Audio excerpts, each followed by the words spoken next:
பிதாவாகிய கடவுளிடமிருந்தும் ஆண்டவராகிய இயேசு கிறிஸ்துவிடமிருந்தும் அனைவருக்கும் கிருபையும் சமாதானம் உண்டாவதாக. ஆமென்.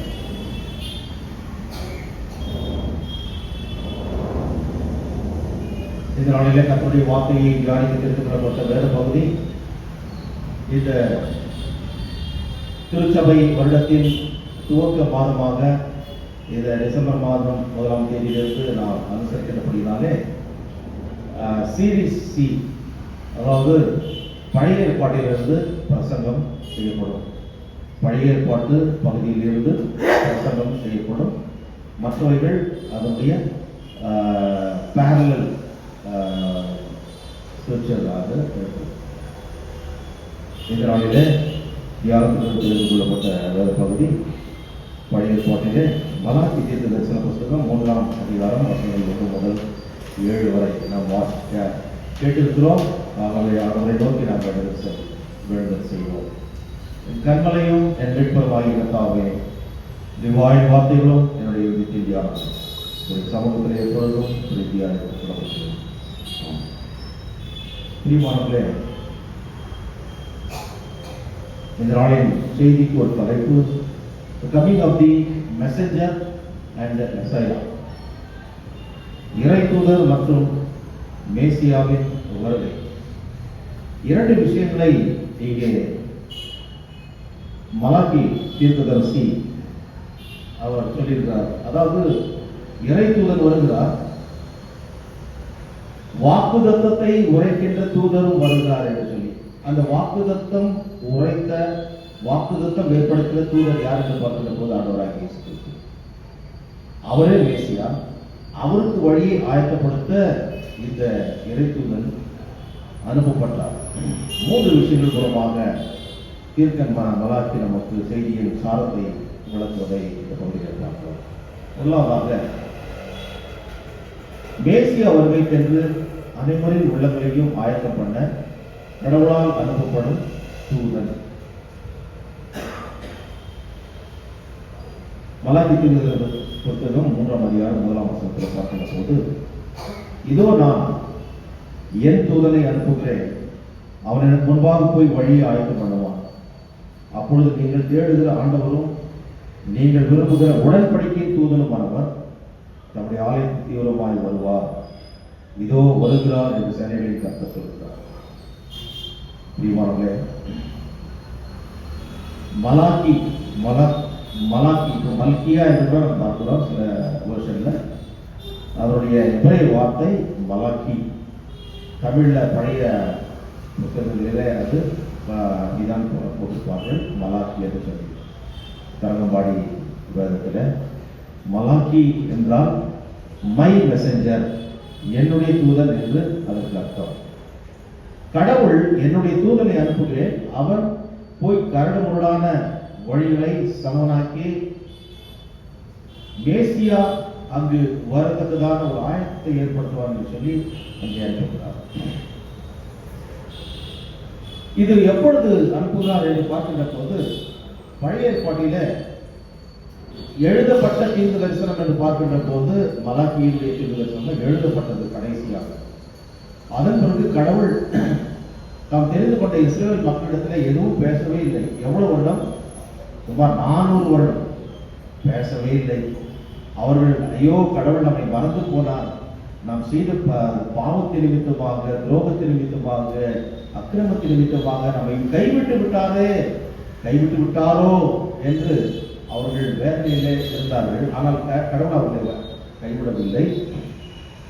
மாறாக இந்த தூதன் மூலமாக சொல்லப்பட்ட, அதாவது இந்த இறை தூதன் மூலமாக மலாக்கி தீர்க்கதரிசியின் மூலமாக சொல்லப்பட்ட அந்த காரியத்தை அவர் நிறைவேற்றினார். 400 வருடங்களுக்கு பிறகு அவர் சொன்ன அந்த தீர்க்கதரிசி யார் என்று பார்த்தோம், எலியாவை அனுப்புகிறது. அந்த எலியா யார் என்றால் யோவான் ஸ்நானகன். அவருடைய தகப்பனார் பெயர் சகரியா. அந்த வாசிக்க கேட்ட லூக்கா சுவிசேஷத்திலேயே அந்த காரியம் இருக்கு. அவருடைய தாய் பேர் Elizabeth. Okay, very good. So அவர் வயிற்றில் இருக்கின்ற போதே பரிசுத்த ஆவியினால் கடவுளால் அபிஷேகம் பண்ணப்பட்டவர். கர்த்தருடைய ஊழியத்திற்கு என்று பிரத்யேகமாக எடுத்துக் கொள்ளப்பட்ட he was set apart to do God's work. அப்பேற்பட்ட இந்த ஒரு தீர்க்கதரிசியை தான் கடவுள் அனுப்புகிறார். அவர் வந்து செய்த ஒரு காரியம் என்ன என்று நாம் பார்க்கிற போது, அந்த இறை தூதன் யோவான் தான் என்று சொல்லி ஆண்டவர் மிக தெளிவாக சொல்கிறார். அதாவது நம்முடைய புதிய ஏற்பாட்டில் சினாப்டிக் காஸ்பல் என்று சொல்லி உண்டு. சினாப்டிக் காஸ்பல் என்றால் அதாவது மத்தேயு, மார்க்கு, லூக்கா இது மூன்றும் தான். அதில் போடப்படுகின்ற அதாவது எழுதப்பட்டிருக்கிற சம்பவங்கள் மூன்று அதாவது சுவிசேஷங்களிலும் இருக்கும். ஆனால் யோவான் சுவிசேஷத்தில் அப்படி இருக்காது, அது தனியாக எழுதப்பட்டது. ஆகவே இந்த சினாப்டிக் காஸ்பலில் பார்க்கிற போது மத்தேயு 11:10, மார்க் 1:2, லூக்கா 7:27 இந்த மூன்று இடங்களிலும் மூன்று பகுதிகளிலும் நாம் பார்க்கிறோம். வருகிறவராகிய எலியா என்ற யோவான் ஸ்நானன் தான் என்று சொல்லி பட்டவசனமாக ஆண்டவராகிய இயேசு கிறிஸ்து சொல்வதை இங்கே இதன் மூலமாக பார்க்கிறோம். அதாவது இந்த தூதன் வந்து என்ன செய்கிறார் என்றால், பழைய ஏற்பாட்டு காலத்திலே மற்ற தீர்க்கதரிசிகள் சொன்ன அந்த காரியத்தை நிறைவேற்ற போகின்ற மேசியாவை உலகத்திற்கு அறிமுகப்படுத்தவும், அவருக்கு முன்பாக இந்த தூதன் வந்து வழியை ஆயத்தப்படுத்தி அந்த மேசியாவை அங்கிருக்கின்ற மக்களுக்கு அறிமுகப்படுத்தி அவர் மூலமாக நித்திய வாழ்வுக்கென்று வழிகாட்ட அவர் அனுப்பப்படுகிறார். So John Baptist was given the unique privilege of ministering at the close of the old dispensation and the beginning of the new. பழைய ஏற்பாட்டிலிருந்து புதிய ஏற்பாட்டுக்கு ஒரு பாலத்தை அமைக்கின்ற ஒரு பெரிய பாக்கியம் இந்த தூதனுக்கு வந்தது. இவர் மூலமாகத்தான் இயேசு யார் என்பதை உலகம் அறிந்து கொண்டது. இதோ உலகத்தின் பாவத்தை சுமந்து தீர்க்கிற தேவாட்டுக்குட்டி மேசியா என்று சொல்லி அவரை அறிமுகப்படுத்தினார். யோவான் 1:29-31 வரை நாம் பார்க்கின்ற போது, John Baptist is a person who presented Jesus to Israel. இஸ்ரவேல் மக்களுக்காக, காணாமல் போன ஆடுகளாகிய இஸ்ரவேல் மக்களை தேடும்படியாக அவர் வந்தவர் மேசியா என்று சொல்லி அவர் சொல்லுவதை நாம் பார்க்கிறோம். பிரியமானவர்களே, எரேமியா, எசேக்கியேல் போன்ற அதாவது ஆசாரிய குடும்பத்திலிருந்து பிறந்தவர் இவரும். ஏனென்றால் இவருடைய தகப்பனார் சகரியாவும் ஒரு ஆசாரியர், he was a priest.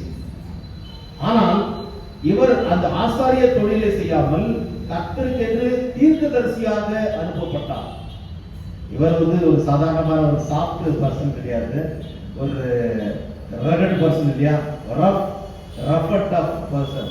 அவருடைய உடல் தோற்றத்திலேயே என்ன அவர் உடை தரித்திருந்தார், ஒட்டகத்தோல் ரொம்ப ரொம்ப மோட்டா இருக்கு, ரொம்ப அதாவது ரொம்ப திக்கா இருக்காது, ஒட்டக மயிறு சொல்லி அந்த தோல். அடுத்து அந்த ஆடையாக போட்டிருந்தா. அந்த சாப்பாடு என்ன, வெட்டு கிளியும் காட்டு தேனும். அப்போ கொஞ்சம் யார் இன்னைக்கு நம்ம வெட்டு கிளி யாரும் சாப்பிடுமா? காட்டு தேன் வந்து தேனு சொல்லி எடுத்து வராங்க, அதுக்கு இந்த அளவுக்கு உண்மையான தெரியாது. ஆனால் தேனு சொல்லிட்டு பல இது பிராண்டுகளில் வந்து டாபர், கலியா இதெல்லாம் வருது. ஆனால் அது உண்மையாக எங்கேருந்து வருதுன்னு தெரியாது. ஆனால் வெட்டுக்கிளியும் காட்டு தேனும் என்று சொல்லி வித்தியாசமான உணவை சாப்பிட்டவர். அடுத்து அவருடைய ஊழியம் வந்து சாதாரணமாக இல்லை, மனம் திரும்புங்கள் பரலோக ராஜ்யம் சமீபமா இருக்கிறது. இதுதான் ஆயத்தப்படுத்துகின்ற காரியம்.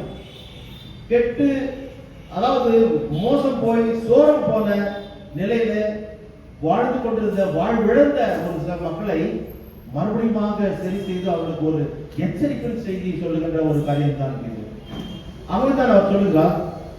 இன்றைக்கு நம்ம வாசிக்க கேட்ட சுவிசேஷ வாசகத்தில் லூக்கா 3:1-14 3-6 வரைக்கும் பார்க்கின்ற போது, அப்பொழுது சகரியாவின் குமாரனாகிய யோவான் ஸ்நானகன் யூதேயாவின் அந்த யோர்தானின் அந்த சுற்றுப்புறங்களில் எல்லாம் போய் கர்த்தரை, அதாவது ஏசாயா தீர்க்கதரிசி ஏசாயா 40:3-5 வரை சொல்லியிருக்கிற அந்த காரியத்தை இங்கே நிறைவேற்றுகிறார்.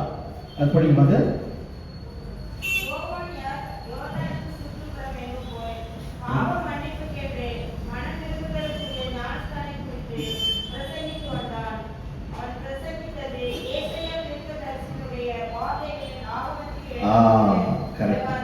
எஸ், கர்த்தருக்கு வழி ஆயத்தப்படுத்துங்கள், அவருக்கு பாதையை செவ்வாய் பண்ணுங்கள் என்றும், பள்ளங்கள் எல்லாம் நிரப்பப்படும், சகல மலைகளும் குன்றுகளும் தாழ்த்தப்படும், ஓடலாவைகள் செவ்வையாகும், கடனல்கள் சமமாகும் என்றும், மாம்சமான யாரும் தேவனை ரட்சிப்பில் காண்பார்கள் என்று வனாந்தரத்தில் கூப்பிடுகிறவருடைய சத்தம்.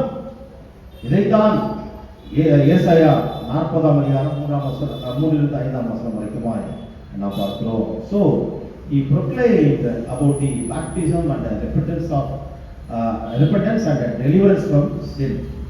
பாவத்திலிருந்து ஒரு விடுதலையையும் மனம் திரும்புவதற்குண்டான ஒரு வழியை காட்டி ஒரு புது வாழ்வு உங்களுக்கு கிடைக்கும், அதுக்கு நீங்கள் ஆயத்தமாகுங்கள் என்று சொன்னார். ஏனென்றால் மேசியா வரப்போவதற்கு முன்பதாக இந்த பள்ளங்கள், மேடு பள்ளங்கள் எல்லாவற்றையும் அடைத்து சரி செய்கின்ற ஒரு பெரிய காரியம், அதை மிக சிறப்பாக அவர் செய்தார். இயேசு கிறிஸ்துவும் வந்து அவரிடத்துல ஞானஸ்நானம் பெற்று அதன் பிறகு இதோ உலகத்தின் பாவத்தை சுமந்திருக்கிற தேவாட்டுக்குட்டி என்று சொன்னார். பிரியமானவர்களே, வருகின்ற போது மற்றவர்களும் வந்தார்கள் இந்த ஞானஸ்நானம் பெற்றுக்கொள்ள. அவர்களை பார்த்து சொன்ன ஒரு காரியம் என்ன? வெறியன் பாம்பு குட்டிகளே, you brood of vipers, who want you to flee from the wrath to come? உங்களை இதிலிருந்து தப்பித்துக் கொள்ள வழி காட்டினவன், வகை காட்டினவன் யார் என்று நீ நாடகம் போடுறீங்களா? உண்மையான மனம் திரும்புதலோடு வர வேண்டும், இல்லை என்றால் நீங்கள் எப்பேற்பட்டவர்கள் என்று கடவுளுக்கு தெரியும். ஆகவே தான் அவர் சொல்லுகிறார், விரியன் பாம்பு குட்டிகளே. விரியன் பாம்பு குட்டிகளே என்றால் இன்றைக்கு நான் வாசிக்க கேட்ட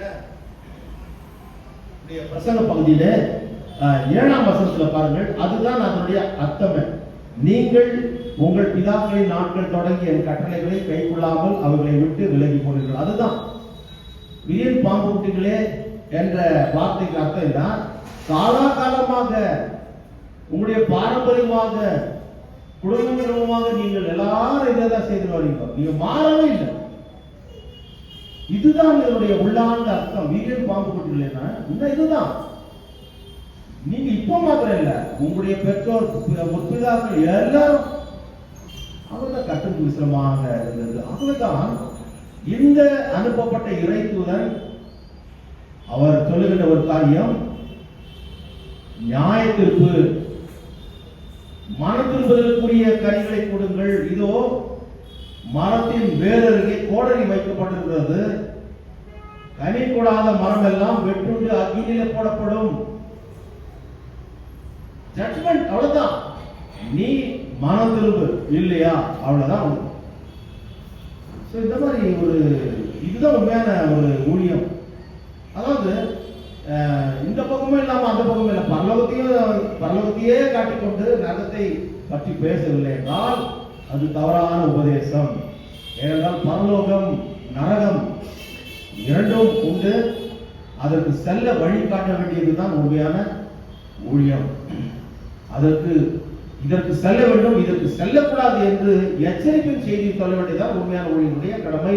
அந்த காரியத்தை யோவான் மிக அழகாக செய்தார். பிரியமானவர்களே, அடுத்ததாக நாம் பார்க்கின்ற போது இரண்டாவதாக நாம் பார்க்கிறோம், வாக்குத்தத்தத்தின் தூதராய் ஆண்டவர் இயேசு மேசியாவாக, இரட்சகராக, கிறிஸ்துவாக அவர் வந்தார். பிரியமானவர்களே, கடவுள் சொல்லும் உடன்படிக்கையின் தூதன், the messenger of the covenant, அவர் இயேசு கிறிஸ்துவை நான் முதலிலே சொன்ன அந்த ஒரு காரியம். மலாக்கி தீர்க்கதரிசியின் படி, அவருடைய அறிவிப்பின்படி இயேசு கிறிஸ்துவாகிய மேசியா 2 முறை அவர் வந்தார்.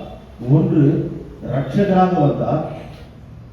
யோவான் ஸ்நானனுடைய காலத்திலே அவர் ரட்சிக்கின்ற கடவுளாக வந்தார்.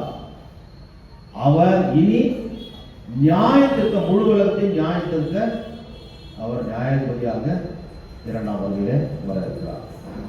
ரட்சகராக வந்த மேசியா நம்மை அழிக்க அவர் வரவில்லை, நமக்கு வாழ்வு கொடுக்க வந்தார். வாழ்விழந்து கிடந்த இந்த முழு உலகத்தினுடைய பாவத்தையும் தன்னுடைய ரத்தம் சிந்தி பிதாவுடைய சித்தத்தை நிறைவேற்றி அந்த வாழ்வு அவர்களுக்கு கிடைக்கும், அந்த வாழ்வு பரிபூர்ணப்படவும் அவர் வந்தார். பாவ அழுகை கழுவி சுத்திகரிக்க இந்த பரிசுத்தருடைய ரத்தம் தேவை என்பது பிதாவுடைய அனாதி தீர்மானம். அந்த காரியத்தை அவர் நிறைவேற்ற வந்தார். உன்னையும் என்னையும் சுத்திகரிக்க வேண்டும் என்ற ஒரு காரியம் தான் இங்கே சொல்லப்பட்டிருக்கிறது. So he is like a refiner's fire and like a launderer's soap. அவர் எப்பேற்பட்டவர் என்று சொல்லி பார்க்கிறபோது அவர் வெளிப்படுகையில் நிலை நிற்பவன் யார்? அவர் புடமிடுகிறவருடைய அக்னியை போலவும் வண்ணாருடைய சௌகாரத்தை போலவும் இருப்பார். So he is like a refiner's fire and like a launderer's soap. இன்னைக்கு துணியை நல்லா துவைக்கிறதுக்கு நல்ல ஒரு அதாவது எக்ஸ்பர்டைஸ்டு பர்சன் என்று பார்க்கின்ற போது இல்லையா வாஷர்மேன் இல்லையா வண்ணா நம்ம அதாவது எல்லாரும் வீட்லயும் நம்ம எல்லாம் துணி துவைப்போம். ஆனா அவர்கள் இன்னும் அது ஃபுல் கம்ப்ளீட்டா ப்ளீச் ஆகிற அளவுக்கு அவங்களுக்கு நமக்கு தெரியும் அந்த சோப்பு வித்தியாசமா இருக்கு. அதே போல இந்த வெள்ளியை புடமிடுகிறவர் இல்லையா அதை நெருப்புனால தான் இருக்கணும்.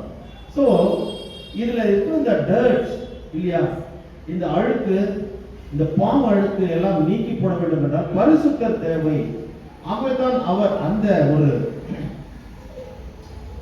அந்த உருக்கி அதை வெளிப்படுத்துகின்ற அதை சுத்திகரிக்கின்ற ஒரு அக்னி புடமிடுகிறவருடைய அக்னியாக அவர் இருப்பதை அங்கே நாம் பார்க்கிறோம். For he is like a refiner's fire and like fuller's soap. நம்முடைய பாவத்திலிருந்து நம்மை விடுவிக்க அவர் தன்னுடைய பரிசுத்த ரத்தத்தை செலுத்தி இப்படியாக எடுத்துக்கொண்டார். இந்த லாண்டரர் மற்றுமாய் அந்த ரிஃபைனர் அவருடைய வேலை என்ன என்று பார்க்கின்ற போது சுத்திகரிக்கத்தான் அவர் இருக்கிறார்கள் இல்லையா.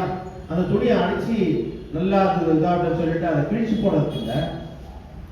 யாராவது நம்ம லாண்டரி கொடுக்குறோம் அதை கிழிச்சு கொடுக்குறோம் நல்லா சுத்தமா அதை பண்ணி கொடுக்குறாங்க இல்லையா.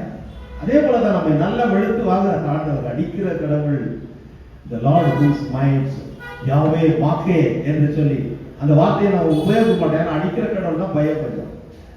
அடிக்கிற கடவுள் தான் அணைத்துக் கொள்கின்ற கடவுள். பிரியமானவர்களே அதே போல வெள்ளியை உருக்கி அதை நெருப்புல போட்டு போனோம்னா அது பல பல பல பலன்னு தெரியும். தங்கத்தையும் அதே போலதான் இல்லையா. சோ அதை அந்த காரியத்தை செய்கிறோம்னா நாம் பிரகாசிக்க இருளில் இருக்கிற மக்கள் அல்ல, பிரகாசிக்கிற மக்கள் வெளிச்சத்தின் பிள்ளைகள். ஆகவே அவர் பிரகாசமா இருப்பது போல வெளிச்சமா இருப்பது போல நாமும் வெளிச்சத்தில் வாழ வேண்டும். பாவ உலகிலிருந்து வெளியே வர வேண்டும் என்பதற்காக இந்த வாக்குத்தத்தத்தின் தூதன் மேசியா வந்தார். அதைத்தான் 3ஆம் வசனத்துல இந்த உடன்படிக்கையின் மேசியை பூமியில ஏழை கோலம் எடுத்து பரலோக மகிமையை அவர் துறந்து அவர் பிறந்தார். நம்ம ஏற்றுக்கொள்ளும்படியாக அவர் செய்தார். தமக்கு சொந்தமானதிலே அவர் வந்தார் என்று சொல்லி தன்னுடைய சொந்த மக்களை மீட்கும்படியாக வந்தார். இஸ்ரவேலை காணாமல் போன இஸ்ரவேல் மக்களை தேடும்படியாக வந்தேன் என்று சொல்கிறார். ஆனால் அவர்கள் ஏற்றுக்கொண்டார்களா? யோவான் 1:11 பார்க்கின்ற போது அவர் தமக்கு சொந்தமானதிலே வந்தார், தமக்கு சொந்தமானவர்கள் அவரை ஏற்றுக்கொள்ளவில்லை. ஏற்றுக்கொள்ளாத பட்சத்தில் அவளையே மறுபடியும் போய் ஜட்ஜினுக்கு வர முடியுமா? மேசியா தெரிந்து கொண்டது எதற்காக? அவருக்கு கீழ்ப்படித்து மற்றவர்களுக்கு மத்தியிலே ஒரு சாட்சியான வாழ்க்கை வாழ வேண்டும். அவர் ஏற்றுக்கொள்ளவும் இல்லை, சாட்சி உள்ள வாழ்க்கை வாழவும் இல்லை. ஆகவே தான் அவர் என்ன செய்தார்? அவர் செய்த காரியம் என்ன? 12ஆம் வசனம், அவர் தமக்கு சொந்தமானவர்களோ அவரை ஏற்றுக்கொள்ளவில்லை. ஆகவே அவரை யார் யார் ஏற்றுக்கொள்கிறார்களோ அத்தனை பேர்களும் தம்முடைய பிள்ளைகளாகும்படி அவர்களுக்கு அதிகாரம் கொடுத்தார்.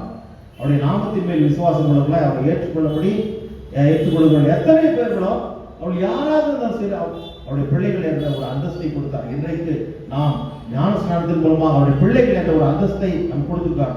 We are not Israelites, but we are new Israelites. இல்லையா? எல்லாருக்குமான கடவுள் ஆண்டவர். He is not confined, his divinity is not confined to only particular community of people. யூதர்களுக்கு மாத்திரமல்ல, அப்படித்தான் அவர்கள் நினைத்தார்கள். வருவார் மேசியா என்று எதிர்பார்த்தார்கள். அவர்கள் எதிர்பார்த்த மேசியா வரவில்லை. அவர்கள் எப்பேற்பட்ட மேசியாவை எதிர்பார்த்தார்கள்? ரோம சாம்ராஜ்யத்தை அடித்து துவைத்து தூக்கி போடுகின்ற ஒரு கொடூரமான ஒரு ராஜாவை அவர்கள் எதிர்பார்த்தார்கள். அப்பேற்பட்ட ஒரு மேசியா வரவில்லை. எல்லாரையும் நேசிக்கின்ற தாழ்மை கோலம் எடுத்து சமாதான பிரபுவாக மேசியா வந்தார், அவர் ரட்சிக்க வந்தார். பிரியமானவர்களே, அடுத்ததாக நாம் பார்க்கின்ற போது அவர் லேவியின் புத்திரரை சுத்திகரித்து அவர் 3ஆம் வசனத்தில் அவர் கர்த்தருடையவர்களாய் இருக்கும்படி நீதியாய் காணிக்கை செலுத்தப்படியும் அவர்களை பொன்னை போலவும் வெள்ளை போலவும் புடமிடுவார். லேவியை ஏன் தெரிந்துபட்டாங்க பாருங்க. லேவி கோத்திரம் யார்? கர்த்தருக்கென்று பணியை செய்கிறவர்கள். இயேசுசாமி மேசியாவாக வந்த பிறகு இந்த பூலோக வாழ்க்கையில அவர், அதாவது சிலர் செய்த காரியங்களை அவர்களை கண்டித்துக் கொண்டே இருந்தார்கள். யார் யார் அது? ஆசாரிய பணியை செய்கிறவர்களுக்காக இல்லையா? பிரதான ஆசாரியர், வேத பாரகர், பரிசேயர், சதுசேயர் இல்லையா? சிலர் இவர்கள்.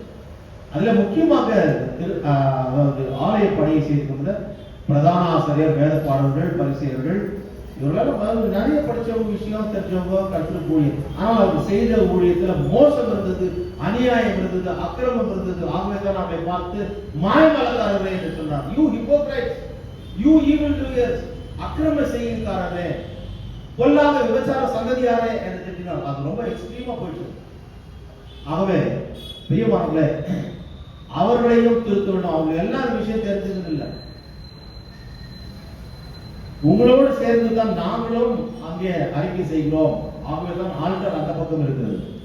இதுதான் நம்முடைய அந்த unique way of worshipping God. அவருடைய பிரதிநிதியாக நீங்கள் செய்கிற அந்த பாவங்களை மன்னிக்கிறோம். அதே நேரத்தில் உங்களோடு சேர்ந்து நாங்களும் அங்கே சமர்ப்பிக்கிறோம். அவர் மன்னிக்கிறோம். அவ்வளவு பெரிய ஒரு பாக்கியமான காரியம். பிரியமானவர்களே, வந்து ஊழியத்திலே இயேசு கிறிஸ்துக்கு அவருடைய மேசியாவுக்கு இடங்களாக இருந்தவர்கள் இந்த பிரதான ஆசாரியர், வேத பாடல், பரிசேயர், சதுசேயர். அவர்களுக்கு இதை சகிக்கவே முடியவில்லை. அவர் ஓய்வு நாளில் செய்யறதை உடனே குற்றம் சாட்ட ஆரம்பித்தார் இல்லையா? ஓய்வு நாளில் செய்ய தகாததை இவர் செய்கிறார்கள். ஆனால் ஓய்வு நாளுக்கும் ஆண்டவர் அவர் என்பதை மறந்து போனார்கள். இந்த ஆலயத்தை இழுத்து போடுங்கள், 3 நாளிலே எழுப்பேன் என்று சொன்னது, அவர் தன்னுடைய சரீரமாகிய ஆலயத்தை அவர்களோ 46 வருடமானது இதை கட்ட, நீ 3 நாளில் எடுத்துக் கொள்கிறாய் என்று தவறாக புரிந்து கொண்டார்கள். அவர்கள் தவறாகவே புரிந்து கொண்டார்கள். மேசியாவை ஏற்றுக்கொள்ளவில்லை. பிரியமானவர்களே, முதலாவதாக மக்களை ரட்சிக்க வந்தார். தாங்கள் சொந்தமான மக்களை அவர்கள் ஏற்றுக்கொள்ளவில்லை. அடுத்து இந்த லேவி கர்த்தருடைய ஊழியத்தை செய்கிறவர்களை புடமிட அவர் வந்தார். அவர்களும் அவருக்கு ஒரு சகிக்க முடியாது இருந்தது. அடுத்ததாக ஆட்சியாளர்களை பற்றி பார்க்கிற போது மத்திய 2:1-3 பார்க்கிற போது கிழக்கு சாத்திரிகள் வந்து அதாவது சொல்லுகின்ற ஒரு காரியம், யூதருக்கு ராஜாவாக பிறந்திருந்தவர் எங்கே கிழக்கில் அவருடைய நட்சத்திரத்தை கண்டு அவரை பணிந்து கொள்ள வந்தோம் என்று நடக்கிற சம்பவம் என்ன? அப்பொழுது ஏரோதுவும் யூதேய தேசத்தார் எல்லாரும் கலங்கினார்கள் என்று சொல்லி, அந்த கலக்கம் என்று வருது. ஆட்சியாளர்களுக்கும் வந்தது, ஆசாரிய பணி செய்கிறவர்களுக்கும் வந்தது, மக்களுக்கும் வந்தது, தெரிந்து கொள்ளப்பட்ட மக்களுக்கும் வந்தது. எல்லாரையும் ஒரு கலக்குகின்ற ஒரு மேசியாகத்தான் ரட்சகராக வந்தார். அவர் பரிசுத்தர். நீங்கள் பாவத்திலே, நரகாக்கிலே, ஒரு மனப்போன போக்கிலே நீங்கள் செய்து கொண்டிருக்கின்ற காரியத்தை விட்டு மன திரும்பி வாருங்கள் என்று சொல்லி அவருடைய உபதேசம் இருந்தது. பிரியமானவர்களே, இந்த உடன்படிக்கை சூதனாகி மேசியாவாக கிறிஸ்து தன்னுடைய ஜீவனை தந்து நாம் பூரண வாழ்வு பெற வந்தார். யோவான் 10:10 பார்க்கின்ற போது அவர் நல்ல மீட்பராக வந்தார். நானோ அவர்களுக்கு ஜீவன் உண்டாகவும் அந்த ஜீவன் பூரணப்படவும் பரிபூர்ணப்படவும் வந்தேன் என்று சொல்லி சொல்கிறார். இந்த மேசியா நம்முடைய பாவம் வர சுத்திகரித்து நம்மை நித்திய வாழ்வென்று ஆயத்தம் பண்ண ஒரு தியாகசீலனாய் அவர் வந்தார். ஆகவே தான் வெள்ளியை நெருப்பு எப்படி அந்த காரியம் செய்கிறது, தன்னுடைய பரிசுத்த ரத்தத்தை சிந்தி நம்மை சுத்திகரிக்க வேண்டும். அந்த சோப்பு கட்டியாக தன்னுடைய சரீரம் அது சிதைக்கப்பட வேண்டும். அப்பொழுதுதான் நாம் சுத்திகரிக்க முடியும். இதுதான் இந்த மேசியா செய்த மாபெரும் செயல். கடைசியாக பார்க்கிற போது மேசியா முழு உலகையும் நியாயத்திற்க நியாயாதிபதியாக அவர் வருகிறார். 5ஆம் வசனம் 7ஆம் வசனம் பாருங்கள். நியாயத்திற்கு செய்யும்படி உங்களிடத்தில் வந்து சூரியக்காரருக்கும் பிரச்சாரக்காரருக்கும் பொய்யான எழுதுகளுக்கும் எனக்கு பயப்படாமல் உதவிகளுக்கும் திக்கட்டுக்குள்ளவர்களுமாகிய கூலிக்காரர்கள் கூலி அபகரித்துக் கொள்வர்களுக்கும் பரதேசிகளுக்கும் அநியாயம் செய்கிறவர்களுக்கும் விரோதமாய் தீவிரமான சாட்சியை என்று செயல்களில் கற்றுக் கொள்கிறார். பிரியமானவர்களே, இதுல நாம் பார்க்கின்ற போது அதாவது இந்த காரியங்களிலே தவறுகிறவர்களை தட்டி கேட்கின்ற நியாயத்திற்குள்ளே நிறுத்துகின்ற ஆண்டவராக அவர் வரப்போகிறதை யாரிடத்தில் அவர்கள் அதாவது அநியாயம் செய்தார்கள் என்றால் ஒன்றுமில்லாத மக்களிடத்துல, ஏழைகளிடத்துல, பரதேசிகளிடத்துல, விதவைகளிடத்துல அவரிடத்தில் இருந்ததை கொள்ளையடித்தார்கள். நம்முடைய தேசத்துல கூட எல்லாம் டிஜிட்டல் பண்ணணும்னு சொல்லி எல்லாரும் அக்கௌண்ட் ஓபன் பண்ண சொல்லிட்டு எல்லாருடைய சுருக்கு பயிர்கள் காசெல்லாம் தான் வாங்கிட்டாங்க. இதுதான் ஏழைகளை கொள்ளையடிக்கிற காரியம். 15 லட்சம் கொடுக்கிறேன்னு சொல்லி கொடுக்கவில்லை. யார் சொல்லுவது? பெரிய தலைவர், பெரிய தலைவர். ஆனால் அது இன்று வரைக்கும் அது சாத்தியமாகவில்லை. மனுஷன் தான், ஆனால் கடவுள் அப்படி அல்ல. அவர் உண்மையாக நம்மை நியாயத்திற்கு வரப்போகிறார். கைவிடப்பட்டவர்களிடத்துல கொள்ளையடிக்கப்பட்டதை அவர் நியாயத்திற்கார், நம்மை விடமாட்டார். யார் அந்த காரியத்தை செய்தது? இன்றைக்கும் கூட இந்த உலக வாழ்க்கையில் ஏற்பட்ட காரியங்கள் நடக்கிறது. அதை தட்டி கேட்டு அதாவது விளிம்பு நிலையில் இருக்கின்ற மக்கள், மார்ஜினலைஸ் தி வல்னரபிள் கம்யூனிட்டி, அவர் மேலே வருவதற்கு இடம் கொடுக்கவே மாட்டார்கள். படிக்கக்கூடாது என்று சொல்லி இன்றைக்கும் கூட பல தடைகள் இருக்கிறது என்றால் அதுதான் சமூக விரோத காரியங்கள். ஆகவே அப்பேற்பட்ட இடத்துல சமூக நீதியை நிலைநாட்ட வேண்டும். அதுதான் கர்த்தருடைய ஒரு முக்கியமான பணியாக இந்த பகுதியிலே நாம் பார்க்கிறோம். நியாயத்தை வருகிறார். So God's ultimate purpose is to cleanse this society. How to cleanse this society என்று பார்க்கின்ற போது, so God has to establish and maintain social justice. சமூக நீதி. இன்றைக்கு அரசாங்கங்கள் எடுத்துக்கொண்டிருக்கிறது, கையில் எடுத்துக்கொண்டு சமூக நீதி என்றால் எல்லாருக்கும் எல்லாம் கிடைக்க வேண்டும். அதே போலதான் இந்த ஒரு காரியம். இது கர்த்தருடைய ஒரு திட்டம். அதை நிறைவேற்ற அவர் வந்ததை நாம் பார்க்கிறோம். The first one is to cleanse the society. Second one is to change the heart of human. மனுஷனுடைய இருதயத்தை அவர் மாற்ற வேண்டும். மூன்றாவதாக when Jesus returns in his glory and rules on this earth, evil will be quickly punished. இது இருதயத்தை திருப்பி மனம் திரும்பி மக்களை அவர் ஏற்றுக்கொள்கின்ற போது கடைசியில் விடப்படுகிறவன் சத்ரு. அந்த சத்ருவை மாமா அந்த அக்னி கடலிலே அவர் சேர்க்க வேண்டும். இதற்கு நாம் வாசி கேட்ட நிருபப்பகுதியில் பிலிப்பியர் 1:2-11 முக்கியமாக 10:11 அவருக்காக நாம் காத்திருக்கும்படியாக, அவருடைய வருகைக்கென்று நாம் காத்திருக்கும்படியாக இந்த வாக்கியங்கள் எழுதப்பட்டிருக்கிறது. படிக்குமா? 10:11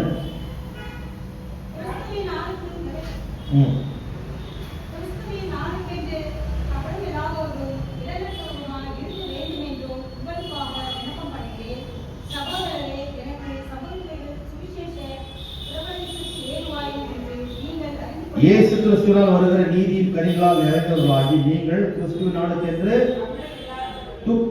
கபடமில்லாதவர்களாக இங்கே துப்புரவானவர்களும். ஏனென்றால் இந்த வண்ணான் சௌகாரம் என்று சொல்கிற போது துப்புரவு இல்லையா? துப்புரவானவர்களும் இடரலற்றவர்களுமாக இருக்க வேண்டும் என்று வேண்டுதல். வாழ வேண்டிய வாழ்க்கை கடவுளுக்கு பிரியமான வாழ்க்கையாக வாழ வேண்டும். இல்லை என்றால் அவர் நம்மை சரி செய்ய வருகிறார். ஏனென்றால் He is our perfect God. ஆகவே நம் வழிகளில் நல்ல பிரியமானவர்களே, அவருடைய வழியிலே செல்வோம். 7ஆம் வசனத்தில் செய்தியிலே பார்க்கின்ற போது அவர் நம்ம கரிசனை உள்ள கடவுள். நம்மை அவர் கைவிடாமல் நம்மை காத்து வழிநடத்துகின்ற மனதிற்கும் உடையவர்களாக இருக்கிறார். நம்மை நிர்மூலமாக்காமல் கர்த்தர் நம்மை ஜீவனோடு வைத்திருக்கிறார். ஆகவே அந்த நித்திய வாழ்விலே பங்கடைய நாம் நம்முடைய வாழ்க்கை பயணத்தை அவர்களே தொடர நாம் இந்த நேரத்தில் ஒப்புக் கொடுப்போம். எஞ்சிய காலம் எல்லாம், வாழ்நாளில் எஞ்சிய காலம் எல்லாம் என்றால் அந்த கடைசி வசனத்திலே அவர் சொல்லுகின்ற போது மிக முக்கியமான ஒரு காரியத்தை அங்கே அவர் சொல்லுகிறார். படிக்குமாக